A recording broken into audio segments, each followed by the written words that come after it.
Assalamualaikum warahmatullahi wabarakatuh. Pada pertemuan kali ini, Ibu akan membahas tentang materi kolonialisme dan imperialisme di Indonesia. Nah, materi PowerPoint semuanya udah di-share ya. Tinggal kalian baca-baca lagi, yang belum mengerti tinggal komen, tanyakan, atau kalian bisa cari di sumber yang lain. Kita buka dulu PowerPoint-nya. Tunggu sebentar.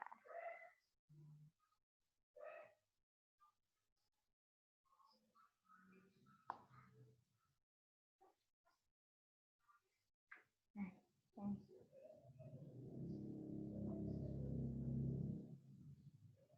kita slideshow ya, biar kelihatan lebih besar.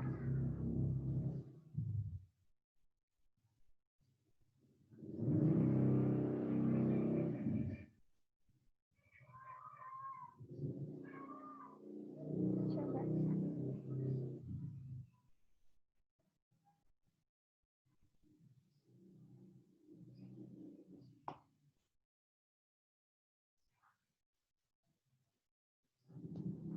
Nah, ini.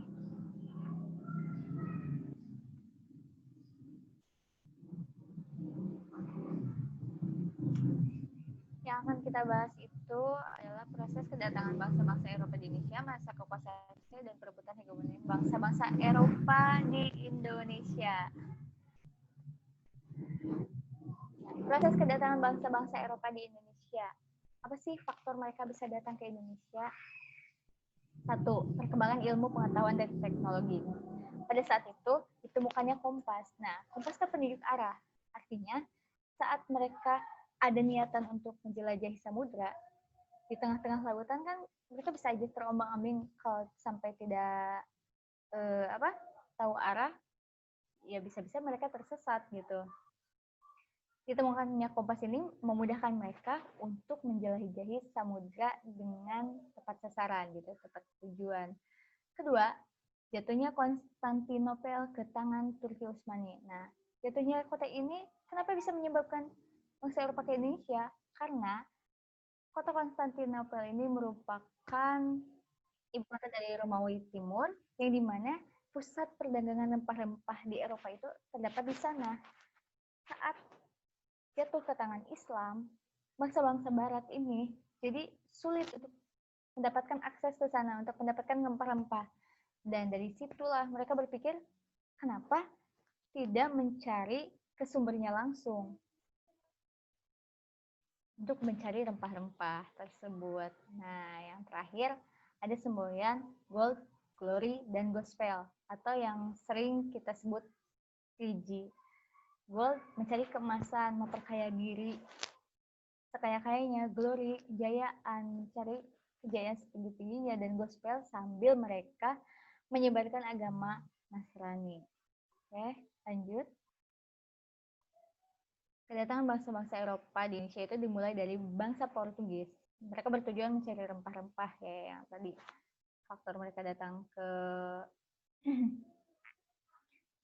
ke Indonesia. Nah, kapal Portugis yang berhasil mencapai Indonesia dipimpin oleh Francisco Serrao dan Antonio de Abreu.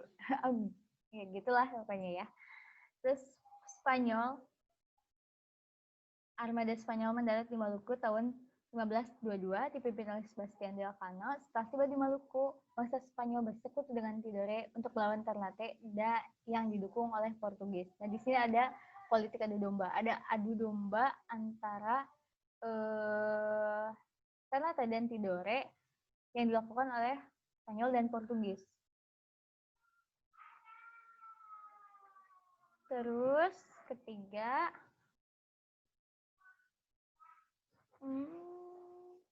bentar ya. Ketiga itu Inggris. Rombongan Inggris tiba di Maluku 1577 di bawah pimpinan Francis Drake. Kemudian ada Belanda. Armada Belanda yang pertama kali tiba di Banten pada 1596 di bawah pimpinan Cornelis de Houtman. Rombongan kedua Belanda yang dipimpin oleh Jacob van Eyck berhasil membangun hubungan dagang dengan Banten. Nah, Belanda inilah yang berhasil meraup keuntungan sebesar-besarnya di Indonesia. Lanjut ya, masa kekuasaan VOC.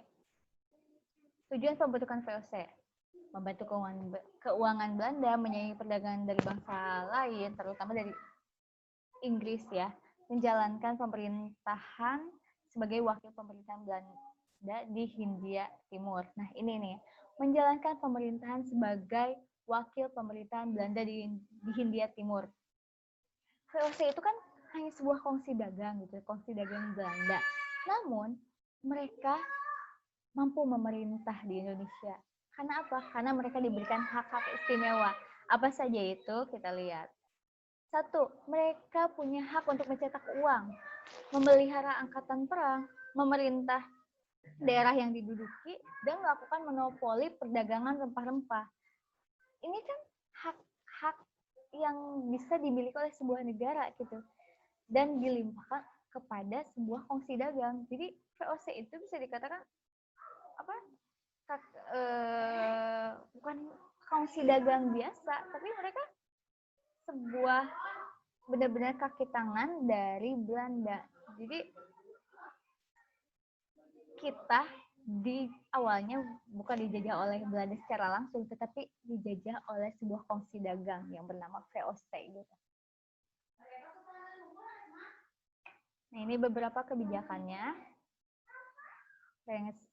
Sel-sel, kewajiban menanam kopi bagi rakyat Priangan, ada kewajiban rakyat menyerahkan pajak berupa hasil bumi, kewajiban rakyat membayar pajak dalam bentuk hasil bumi, menebang tanaman rempah-rempah yang diproduksi secara berlebihan, dan pelayaran pantai untuk mengawasi pedagang Maluku agar tidak menjual rempah-rempah kepada pedagang lain. Jadi pedagang-pedagang kita atau petani di sana pada saat itu hanya boleh menjual hasil panennya kepada VOC gitu dengan harga yang mereka tentukan sendiri gitu, dan mereka harus menyerahkan pajak berupa hasil bumi. Betapa meruginya rakyat pada saat itu. Nah, tapi kongsi dagang ini akhirnya mengalami kemunduran. Itu karena adanya apa? Korupsi dari pegawai-pegawainya, feodalisme, ketidakcakapan, terlilit utang, yang akhirnya Belanda membubarkan VOC dan Belanda lah yang mengambil alih kekuasaan VOC di Indonesia gitu. VOC dibubarkan, Belanda yang benar-benar secara langsung memerintah Indonesia. Nah, di sini perebutan hegemoni bangsa-bangsa Eropa di Indonesia. Masa pemerintahan Herman Willem Daendels 1808 sampai 1811. Salah satu kebijakan yang fenomenal Daendels adalah membangun jalan raya pos dari Anyer sampai Panarukan. Nah, itu yang sampai sekarang terasa ya, terasa warisan Belanda itu terasa sekali. Terus selain membangun jalan raya, Daendels membangun pelabuhan militer di ujung kulon, Merak, dan Surabaya untuk memperkuat pertahanan. Oleh karena kebijakannya menjual tanah kepada swasta, pemerintah Belanda memberhentikan Daendels dari jabatannya sebagai gubernur jenderal dan digantikan oleh Jan Willem Jansen 1811. Sudah lama. Tugasnya memperbaiki Pulau Jawa yang ditinggalkan Daendels, memperkuat pertahanan Jawa untuk membendung serangan Inggris. Karena Inggris juga di sini tergiur gitu, tergiur ingin menguasai Indonesia. Faktanya tidak memiliki kecakapan yang sesuai harapan. Tadinya ingin memperbaiki, tapi malah lebih parah dari Daendels. Saat mendapat serangan Inggris, Jansen memilih mengungsi ke Semarang. Terus akhirnya ada kapitulasi Tuntang ditandatangani 18 September 1811. Pulau Jawa akhirnya diserahkan kepada Inggris. Semua tentara Belanda menjadi tawanan Inggris. Nah, makanya kita sempat dijajah oleh Inggris walaupun hanya sebentar. Masa pendudukan Inggris 1811 sampai 1816. Raffles ya, saat menduduki Indonesia, Raffles berusaha menghapus feodalisme dengan mengangkat penguasa lokal sebagai pegawai pemerintah. Jadi yang diangkat itu penguasa-penguasa dari pribumi. Salah satu kebijakan Raffles dalam bidang ekonomi adalah menerapkan sistem sewa tanah untuk menggantikan sistem penyerahan wajib. Jadi ini sewa tanah, mereka tidak memberikan hasil buminya kepada Inggris, tetapi menyewa tanah yang mereka gunakan untuk bertani. Nah, warisan Raffles yang dapat ditemui pada masa sekarang itu adalah buku History of Java dan Kebun Raya Bogor yang ada di Bogor, itu dirilis oleh istrinya Raffles, Olivia Maria.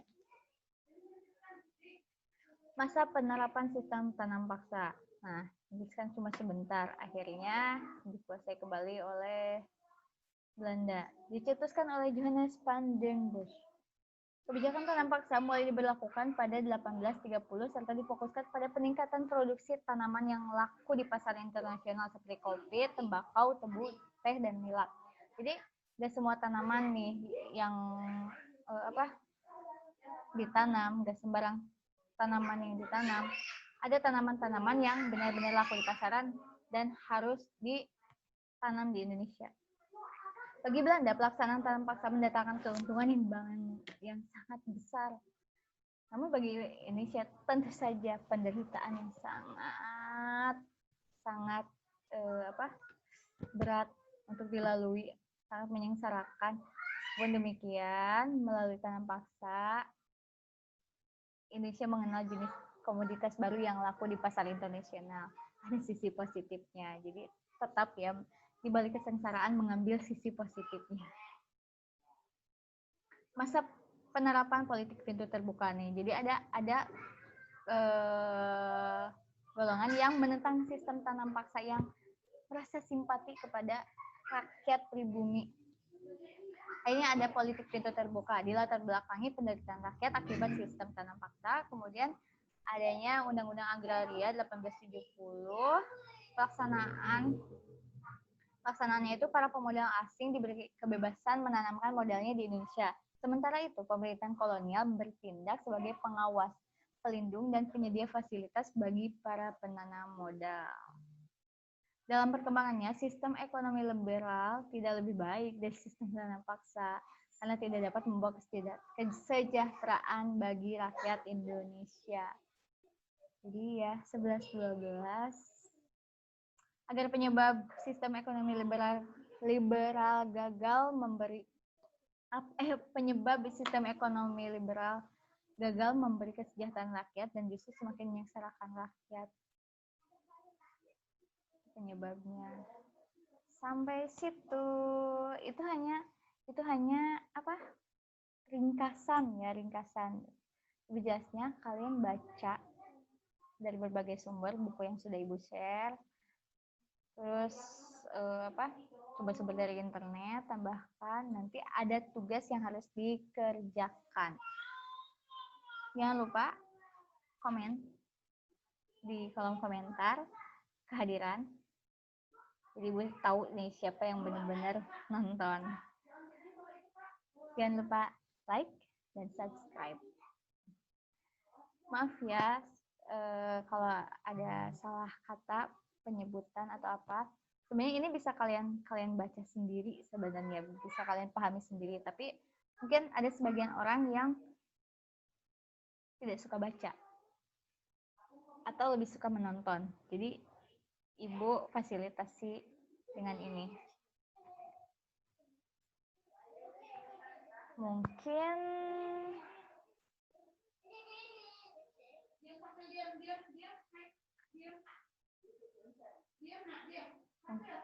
ini saja pertemuan sekarang, sampai di sini saja.